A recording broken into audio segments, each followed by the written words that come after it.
No, COVID hasn't gone away, and caution remains the order of the day. Still, for the vaccinated and those of us who soon will be, ready, set, go looks like it's just around the corner.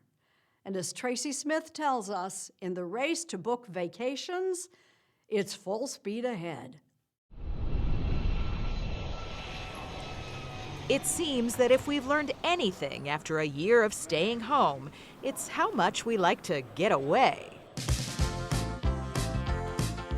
And with CDC restrictions easing and more people vaccinated by the day, the travel bug is busting out all over, says National Geographic contributor Heather Greenwood Davis. Now that things are loosening up a bit, what do you see happening? So we've seen the gray wave, which is, all of the people who were sort of over the age of 65 who were getting those vaccinations first. The moment they got them, they took off. They've had all those resorts and beaches all to themselves. And now that the CDC is loosening the guidelines for the rest of Americans, I think we're about to see a big travel boom. People have been chomping at the bit to get out there. And now that they have the chance, I think they'll go. And they're going all right. According to the TSA, more than 1.5 million people passed through airport security last Sunday alone. On the same day last year, the number was less than 91,000. It's a brave new world right now. CBS News travel editor Peter Greenberg says that by the summer, the skies could be as crowded as ever. We're sitting in an airport. This airport is not empty. This airport is not empty. I flew in on a plane today, not a single seat available on the plane. We're back to the old days of airplanes being full. Every airline right now is unparking their planes. They're taking them out of storage, and by the middle of May, they will all be back in the air. Of course, airline ticket prices might also be heading skyward after a year of some very deep discounts.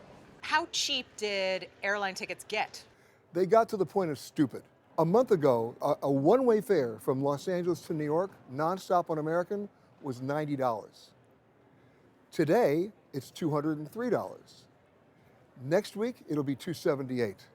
And by 3 weeks from now, we'll be right back to 2019 levels. And here's the interesting thing. Back in November and December, when people started to travel, even when the CDC recommended against it, where were they going? Were they going to visit Granny? Was it family trip? No, they were going anywhere they could. They just said, get me out of here. And that's where they went. And that trend is continuing now. People just want to get out anywhere. Pick a place, go. And if you're a city based on tourism, those travelers can't get going fast enough. Las Vegas, Nevada is a place practically built on out-of-towners' money. So last spring, when travel dried up, Sin City shut down, and thousands of people, like performers Anna and Hamish McCann, were shut out. People in our industry just lost their livelihoods in a way overnight, and their identities. This is what Hamish looks like when he's performing with the show Absinthe at Caesar's Palace. But this is what he looked like for most of last year, stuck at home. I thought it would just be like 3 weeks. I was saying, Yeah. we'll see everyone in 3 weeks, and it was exactly a year and 2 days later is when we reopened. Anna's also a professional acrobat at another show, but her performing days are on hold right now. She's 7 months pregnant. All right, so my next question about what you've been doing during the pandemic. Isn't it obvious? I'm watching the plants grow, and then later I was watching something else grow. Talk about watching something grow. The brand new West Hall edition of the Las Vegas Convention Center was started well before the pandemic and has yet to welcome a single conventioneer. It's just fun to be a part of something that's this spectacular. Las Vegas Convention and Visitors Authority Chief Steve Hill. Were you worried that this place would sit empty for a while? Well, these decisions are made with a 30 or 40 or 50-year time frame in mind. It was still the right decision to do it. And the facts back him up.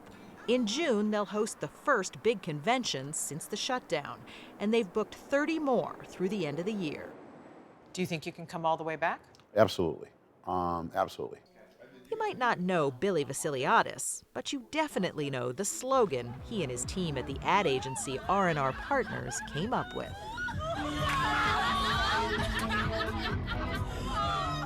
And like most everyone else we spoke with here, he's hopeful. We've always bounced back dramatically. And the reason is because Vegas is a need. It's a need. People who come here, they need to come here. This is the only place they completely lose themselves and transform into, basically whatever they want that's legal. And people need that now, maybe More than ever. Yeah. But if you want to go to Vegas or anywhere else, you might want to grab a reservation soon, says Heather Greenwood Davis. Right now, I've heard that Christmas travel booking it's very difficult to get something for Christmas. I've also know some hotels that you won't be able to get anything unless you're looking for 2022. What? 2021 is already sold out? Definitely. The sort of the boutique chic properties, there's a few that are definitely sold out.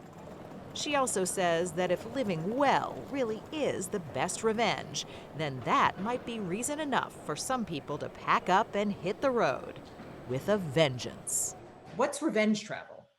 Revenge travel is the idea that after a year of being at home, people are going to get back at the pandemic and actually get out there and live their best lives while traveling.